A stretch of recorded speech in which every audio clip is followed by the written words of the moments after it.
풍랑에 도전하는 신앙.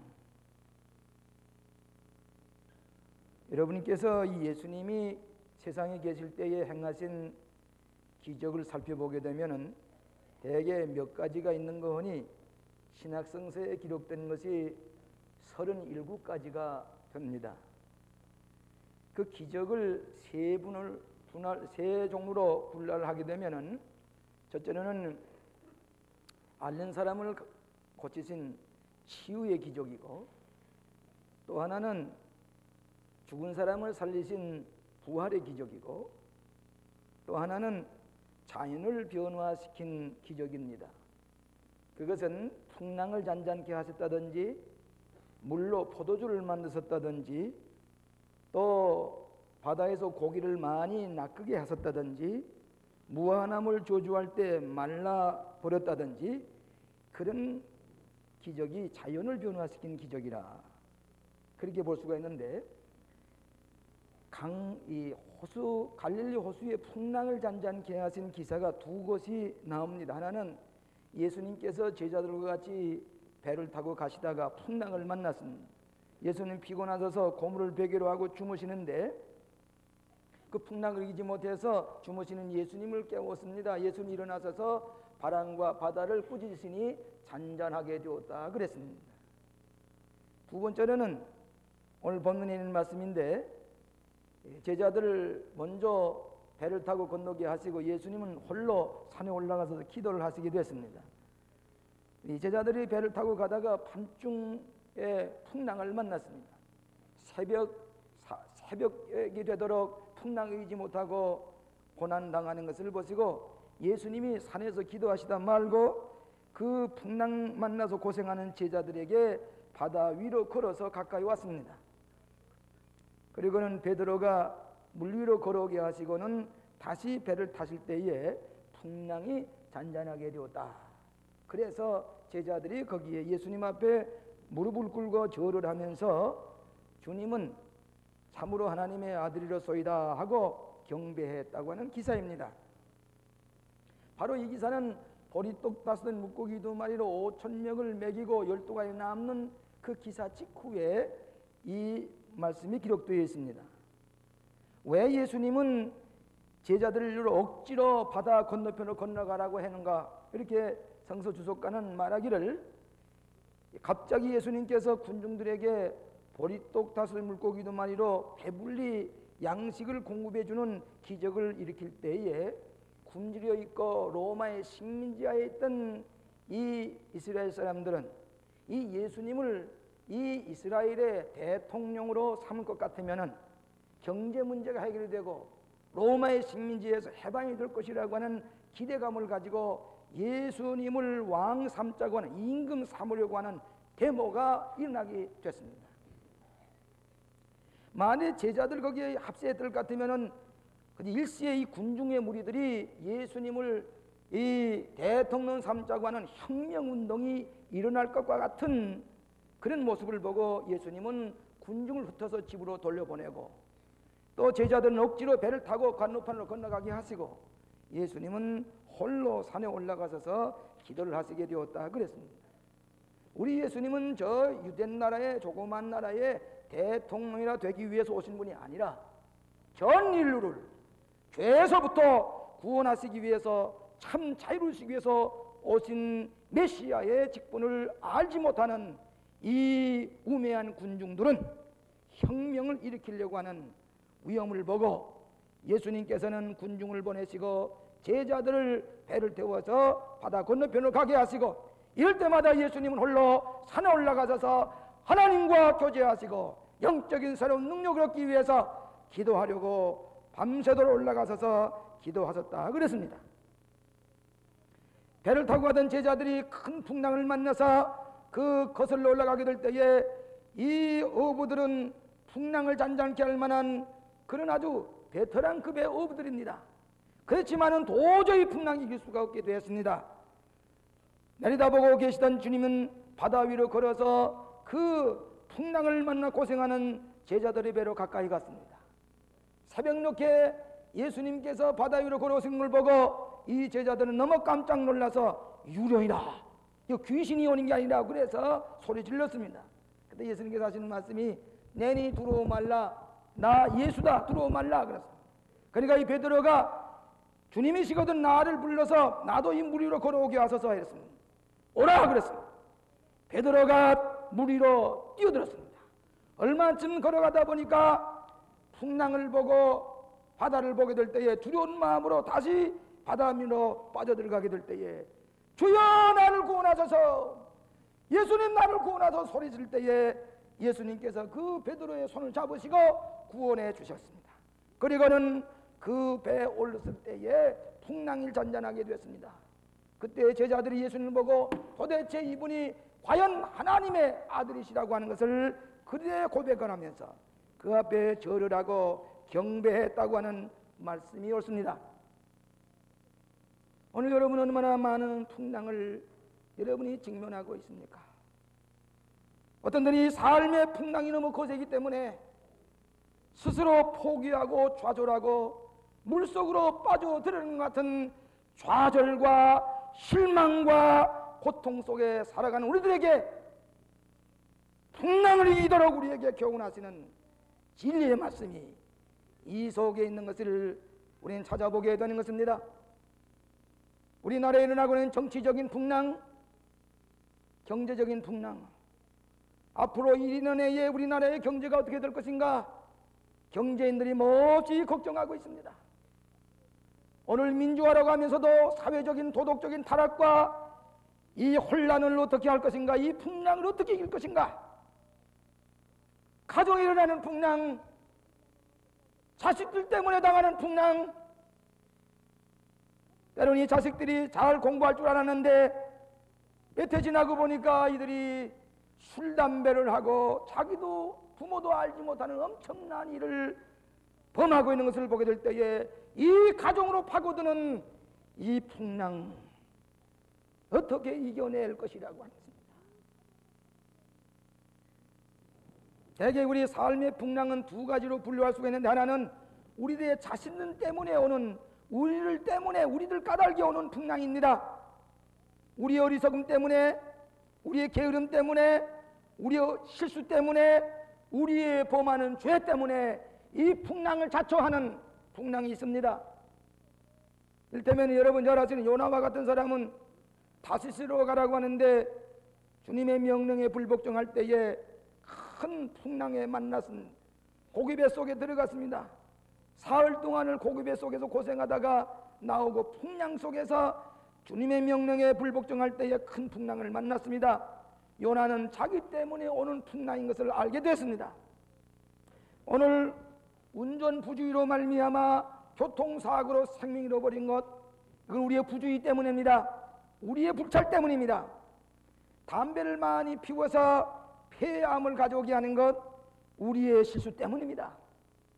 음식을 너무 부주의하지 먹기 때문에 심장마비를 가져온다든지 여러 가지 경선한 것 때문에 스스로 풍랑을 자초하는 것 많이 있습니다. 우리의 죄 때문에 스스로 무덤을 파고 심판을 자초하는 것, 우리가 자초하는 풍랑입니다. 하나님이 보내신 거 아닙니다. 오늘 우리 따위에는 인간의 실수와 경설 때문에, 죄 때문에 오는 풍랑을, 거센 풍랑을 우리는 직면하고 있다는 사실을 알게 되는 것입니다. 또 하나는 까닭을 모를 풍랑입니다. 왜 이 풍랑이 일어나는지 알 수가 없습니다. 제자들이 배를 타고 가는데 풍랑을 만난 것은 아지 못하는 풍랑입니다. 오늘 때때로 이 풍랑을 만날 때 우리가 시리와 좌절 가운데 빠질 때가 많이 있습니다. 오늘 때때로 여러분은 천진난만 어린이가 태어날 때에 뇌성마비로 말미암아 제대로 걷지 못하는 자세, 아지 못하는 풍랑이 우리 가정에 닥쳐옵니다. 사랑하는 아내가 암으로 세상을 찌기 떠나는 것, 그렇게 설명하던 내 가족이 교통사고로 졸지에 세상을 떠나는 것, 이 회오리 바람을 우리는 알 길이 없습니다. 그러나 우리는 이 풍랑을 만날 때에 베드로처럼 용기를 가지고 대처할 때에 이 풍랑들이 변해서 정복하게 하시고 궁극적으로는 승리를 얻게 하시는 교훈을 이 말씀 속에서 찾아보게 되는 것입니다. 첫째로는 믿음으로 풍랑에 도전하라고 하는 것입니다. 밤새 풍랑에 시달리고 있던 제자들, 새벽 4시경에 예수님께서 바다 위로 걸어서 나타나게 될 때에 성질이 급한 베드로는 주님을 줄 알고 나도 물 위에 걸어오게 하소서 그랬습니다. 이때 예수님께서 오라 그랬습니다. 물 위로 오라 그랬습니다. 그런 거로 베드로는 오라고 하는 말씀을 듣고 그 물 위로 뛰어들었습니다. 그때 물 위로 얼마 조금 걸어갔습니다. 신앙이란 무엇이냐? 풍랑을 바라보고 바다를 보고 두루와 주저앉아 있는 게 아니라 주님의 말씀을 믿고 보이지 않는 것을 믿고 바다 위로 뛰어들어가서 그 물 위로, 세상 위로, 풍파 위로 걸어가는 거지. 이것이 어떤 의미에서 신앙생활이라고 할 것입니다. 보이지 않는 것을 마음에 믿고 풍랑을 정복하며 이기고 나아가는 것, 이것이 신앙생활입니다. 아브라함이 자기의 갈대아우로 안정된 사회에서 지날 때에 뜻밖의 하나님께서 가나안 땅으로 가라 했습니다. 사막길로 아무것도 없이 가라고 하는 것은 물 위로 가라고 하는 말씀과 마찬가지입니다. 그러나 아브라함은 순종하는 마음으로 그 사막길을 걸어서 가나안 땅을 향해 가는 것, 하나님이 기적 가운데서 그를 인도해 주셨습니다. 그런 까닭에 아브라함은 신앙의 조상이 되었고 축복의 조상이 되었습니다. 오라고 하실 때 하나님께서는 기적 가운데 인도하시는 약속이 있기 때문입니다. 모세를 향해서 이스라엘 민족을 이끌고 가나안 땅으로 가라고 할 때에 모세는 80노인입니다. 무기력합니다. 아무런 소망이 없이 양을 치던 목자 모세는 가나안 땅으로 이스라엘 백성을 이끌고 가라고 하게 될 때에, 믿음으로 가나안 땅을 향해서 가게 될 때에 홍해가 육지까지 갈라졌습니다. 바위 위에서 샘물이 터져 나왔습니다. 구름기둥과 불기둥이 나타났습니다. 메추리가 나타났습니다. 만화가 나타났습니다. 하나님께서는 오라고 하실 때는 기필코 바다 위로 걸은 것 같은 기적을 준비하고 계시는 것을 믿으시기를 바랍니다. 우리 광림교회가 중구 쌍림동에 안전된 교회가 있었습니다. 좋은 벽돌 예배당이 있었습니다. 교인이 차고 넘쳤습니다. 웬만하면은 우리 가나이 한강을 건너 이 배밭에 이 허벌판에 예배당을 지으려고 하는 것, 우리가 인간적인 생각으로는 도저히 모험을 할 수가 없습니다만은 가라 그랬습니다. 한강을 건너 가라, 강남 땅으로 건너 가라고 하는 하나님의 비전을 보였을 때에 아무것도 없지만은 주님의 말씀이 올 때에 바다 위를 걷는 것처럼 오늘의 이 기적이 일어났습니다.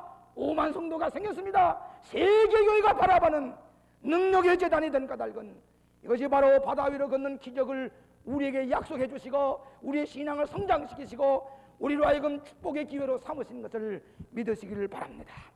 오라고 하실 때는 바다 위로 걷는 기적을 우리에게 베풀어 주시는데, 때는 우리의 실수 때문에, 우리의 어리석음 때문에, 우리의 잘못 때문에, 우리의 죄 때문에 풍랑을 만난다고 할지라도 주님의 약속의 말씀을 가까이 우리의 죄를 용서하시고 우리를 구속하시고 해결해 주셔서 풍랑 위를 걸을 때에 새로운 축복의 기회, 하나님을 사랑하는 자, 그 뜻대로 부르심을 입은 자들에게는 모두 잡노가야 선을 이루게 하시는 축복의 결실을 얻게 되는 것이, 바다 위로 걸어게 하시는 믿음으로, 비록 믿음이 적어서 물속에 빠지는 위험이 있다고 할지라도 바다 위를 걷게 하시는 하나님의 축복의 약속이 계시는 것을 믿으시기를 바랍니다.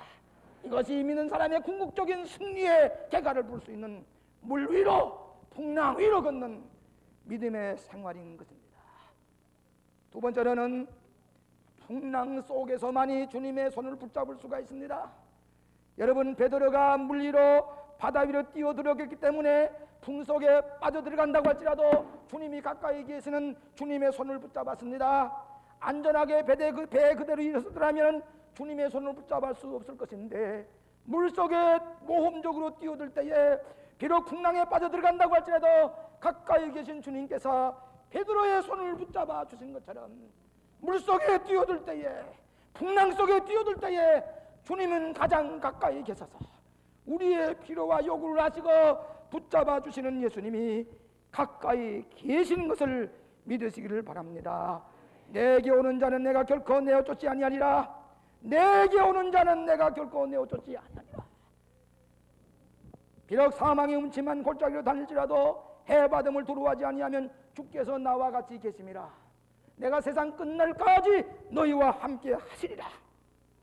오늘 주님의 약속 믿고 나아가는 자, 야곱과 같이 비록 도덕적인 파산자가 되고 도덕적으로 망명자가 되는 것처럼 집을 떠나서 도망치고 있던 야곱이 이제는 나는 아무 소망이 없고 부모에게 버림을 받고 하나님도 나를 버렸을 것이라고 생각하고 베델 광야에서 혼자 돌베개를 박고 누워 잘 때에 나는 다 버림받은 자, 도덕적인 파산자고 나는 아무것도 할 수가 없다고 누워 자고 탄식하고 있을 때에 뜻밖의 사다리가 나타나고 내가 네가 어디로 가더니 너와 같이 하시오. 내 꿈을 이룰 때까지 너와 동행하겠다고 하나님 말씀을 듣고 하나님이 여기 계신 걸 내가 몰랐습니다. 베개했던 돌단을 써서 하나님 앞에 예배하면서 내가 주님을 경배하겠다 그랬습니다. 사랑하시는 여러분, 주님의 명령에 순종하는 자는, 풍랑에 도전한 자는 비록 실패 같으나 주님이 가까이 계셔서 여러분에게 기적을 일으키는 기회로 삼으시는 것을 믿으시기를 바랍니다. 성자란 실패하지 않는 사람이 성자가 아니라 넘어지고 또 넘어지고 물속에 빠지되 다시 일어나는 것이 성자라고 그랬습니다. 성 프랜시스 얘기 가운데 이런 얘기가 있습니다. 한 번은 시골에서 우물에 물을 길고 가는 그 청년들에게 옆에 있는 처녀가 늘 나무 잎하고를 뜯어서 그 출렁거리는 물통에다가 얹어두곤 합니다. 그래 그 유심히 보고 있다가 한 번은 묻기를 도대체 그 나무 잎하고는 왜 물통 위에다가 얹어줍니까? 물으니까 지극히 상식적인 얘기입니다. 예, 이 물을 가득히 채워가지고 가는 이 물통에 이 나무 가지 얹어놓으면 물이 쏟아지질 않습니다. 그 물의 평정을 찾기 때문에 그래서 나무 가지 얹어 놓습니다. 그랬습니다. 아, 그랬습니까? 나중에 이 성 프랜시스가 한 번은 설교할 때에 여러분의 마음에 풍랑이 일어납니까? 여러분의 가정에 풍랑이 일어납니까? 십자가를 마음에 얹으시기를 바랍니다. 십자가를 마음에 얹을 때에 그 풍랑을 잔잔케 하시고 안정을 되찾게 하신다고 하는 것입니다. 오늘 여러분의 풍랑 속에 빠져들어간다고 할지라도 바로 그것이 기적을 일으키는 기회, 주님의 오른손을 붙잡아 주시는 기회, 이것이 하나님의 약속인 줄로 믿습니다. 미국의 유명한 역사학자 찰스 비어드 박사가 역사학을 연구하다가 은퇴할 무렵에 도대체 당신이 역사학을 연구하다가 받은 교훈이 무엇입니까? 물어볼 때에 이 찰스 비어드 박사가 나는 네 가지를 배웠다고 그랬습니다. 하나는 무엇인 거니? 신이 어떤 사람이 멸망하려고 하는 사람에게는 그들로 하여금 권력에 미치도록 내버려 두는 것이다. 자기 멸망하는 사람은 권력에 미치도록 내버려 두신다. 역사의 교훈이고, 또 하나는 하나님의 연자 맷돌은 천천히 돌아가지만은 아주 곱게 빻는 것이다. 오늘 때때로 하나님의 연자 맷돌이 느려 돌아가는 것 같고 왜 이런지 알 수가 없지만은 그러나 천천히 돌아가는 것 같지만은 곱게 빻는다고 하는 교훈이다 그랬습니다. 세 번째로는 꿀벌이 꽃에서 꿀을 딸 때에 그 꽃을 수종시키는 것이라 그랬습니다. 네 번째로는 캄캄한 밤중에야 별을 볼 수 있다고 하는 역사적인 교훈을 배웠다 그랬습니다. 캄캄한 밤중 새벽에 풍랑석을 헤맬 때에 주님의 밝은 빛을 보고 주님의 손이 가까이 계신 것을 체험하는 것처럼 오늘 여러분이 캄캄한 밤중과 같은 거센 풍랑 속에 시달리고 있습니까? 주여 나를 붙들어 주소서 소리 지를 때에 가장 가까운 곳에서 여러분의 손을 붙잡아 주시고 구원해 주시는 좋으신 예수님, 우리 옆에 계시는 것, 이것이 신앙의 세계인 것입니다. 저 평안북도 곽산이라는 것에 어느 가난한 농촌에 한 소년이 자라고 있었습니다. 6살 났을 때에 그만이야 아버지가 세상을 떠났습니다. 9살 났을 때에 어머니가 또 세상을 떠났습니다. 졸지에 고아가 됐습니다. 그런 제대로 공부도 하지 못하고 방황하다가 장가 들 때 쓰라고 미명 몇 필을 짜는 그 미명을 장롱에서 끄집어 가지고 곽산 장에 가서 그걸 팔으니까 그때 돈으로 5원이 생겼습니다. 이 5원을 가지고 신성학교라고 하는 데 가서 학교에 공부를 좀 하게 해달라고 그랬습니다. 그랬더니 그 교장 하는 말이, 네 학비가 부족하니 이제부터 아침에 일찍이 나와 장작을 패서 떼고 이 석탄 이겨 떼는 고학을 하는 학생이 되라고 그랬습니다. 그래서 이번에 고학을 하면서 그 졸업반까지 이르렀습니다. 그때에 백오인 사건으로 말미암아 이분이 권총을, 그 윤산원 선교사의 권총을 몸에 품었다고 하는 혐의를 받고 체포령이 내렸습니다.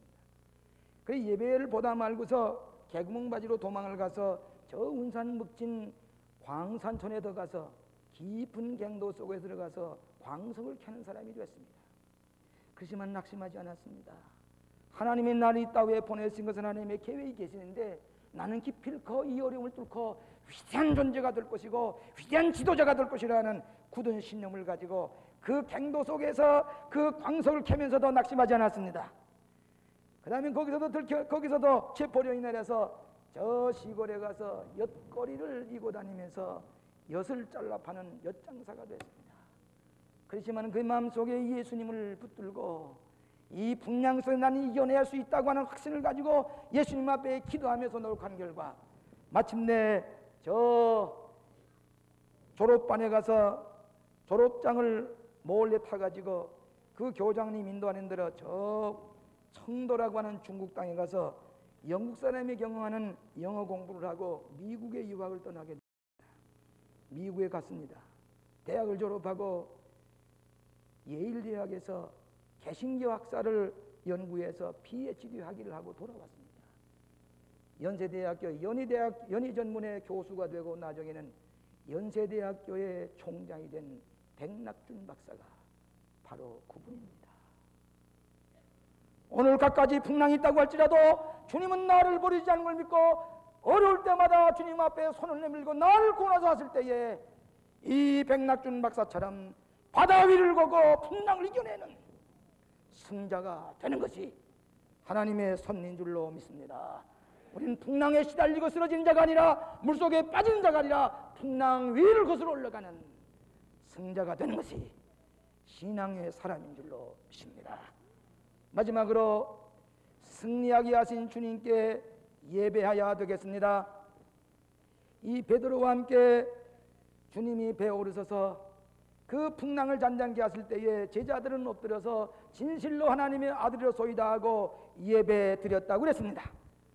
오늘 예배 드린 자만이 풍랑을 이길 수가 있습니다. 주님과 앞에 경배할 줄 아만이 풍랑에 승리할 수가 있습니다.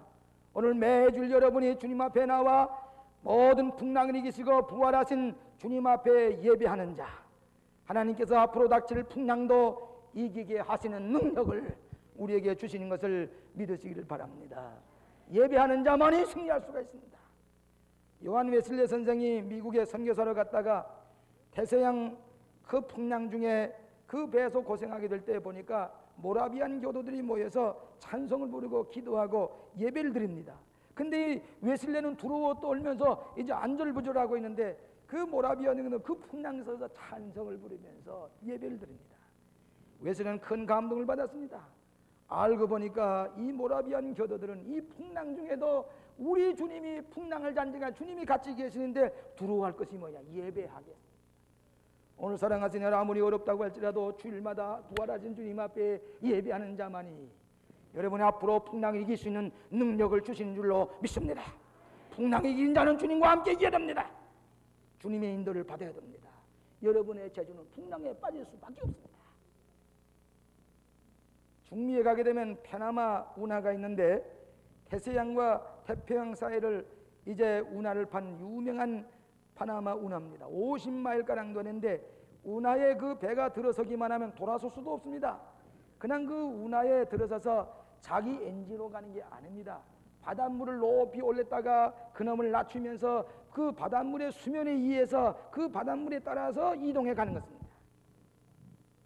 이렇게 해서 50마일을 가로질러서 태서양에서 태평양으로 태평양에서 대서양으로 옮겨가는데 이 높은 삶의 수명을 이루기 위해서는 자기 자신의 힘이 아니라 바닷물의 힘에 의해서 옮겨가는 것처럼 오늘 여러분들이 궁극적으로는 그리스도의 인도를 받아서 하나님의 은혜 가운데서 차원 높은 삶으로 옮겨가는 하나님의 은혜의 그 바다 위에서 옮겨갈 때에 승리의 삶을 하게 될 줄로 믿습니다. 주님의 인도를 받아서 가는 예배하는 자, 궁극적으로 풍랑을 이길 수가 있다고 하는 교회입니다. 6.25 동란 때에 저 북한 함흥에서 후퇴할 때 어떤 청년이 유엔군의 배를 타고 그 후퇴하게 되었습니다. 혼자서 후퇴를 하는데 이분이 고아와 같이 배를 타고 가다가 그 미군 군함에서 군목이 전도하는 전도를 받아서 예수 믿게 되었습니다. 그리고 예수를 진실히 믿고 주일마다 예배하는 독신한 기독 청년이 됐습니다. 서울에서 대학을 졸업하고 미국의 명문대학에 들어가서 공부를 하게 되었습니다. 전자학을 연구했습니다. 지금은 큰 전자회사를 차리는데 저 시애틀에 가게 되면 굉장히 큰 전자회사의 사장이 됐습니다. 미국의 굴지의 전자회사입니다. 미국에서도 자랑할 만한 그 전자회사인데 우리나라 선교 사업에도 100만 불씩이나 보내는 그런 신앙 깊은 사장이 있었습니다. 그분의 이름이 황규빈 씨라고 하는 분입니다. 그분 한 번은 북한에서 그를 초청을 해서 북한에다가 전자회사를 차려달라고 요청한 적이 있었습니다. 그런 가서 다 돌아보고 내가 예배를 드려야 할 텐데 예배할 처소가 있느냐고 물어보니까 주일날 예배할 처소가 없다고 그랬습니다. 예배할 처소가 없는 예배당이 없는 나라에는 나는 전자회사를 차릴 수가 없습니다. 그렇게 얘기를 했다고 합니다. 그때 부랴부랴 평양시내에 세운 예배당이 평양의 봉수교회라고 합니다. 그러면서 예배 드릴 줄 모르는 백성에게는 경제적인 발전을 가져올 수가 없다고 하면서 그의 요청에서 세워진 것이 평양의 봉수교회라고 하는 얘기를 최근에 전해 드렸습니다. 예배하는 자만이 풍랑에 승리할 수가 있습니다. 주님의 인도를 받는 자만이 바다 위로 걸을 수가 있습니다. 여러분의 삶의 풍랑이 거셉니까? 어떻게 이기려고 하십니까? 바람을 보지 마십시다. 저 물을 보지 마십시다. 세상의 환경을 보지 말고 주님께서 오라고 하시면 주님의 말씀 믿고 따라갈 때만이 감사 예배를 드린 자만이 풍랑을 이기는 승리와 복된 삶이 될 줄로 믿습니다. 아멘. 자비하신 아버지 하나님, 지금 우리들은 이 세상의 풍랑 때문에 몹시 시달리고 있습니다. 우리의 힘으로는 어떻게 이겨낼지 망망할 때가 한두 번이 아닙니다. 자비하신 아버지, 그러나 예수님께서 우리의 손을 들고 구할 때에 우리를 붙들어 주시고 이 풍랑을 이기게 하시는 부활의 주님이 우리에 같이 계신 것을 분명하게 믿게 하여 주시옵소서. 풍랑을 이기고 승리하는 우리 모든 그리스도인들이 되도록 새 용기와 힘을 더하여 주시옵소서. 예수님 이름으로 기도하옵나이다.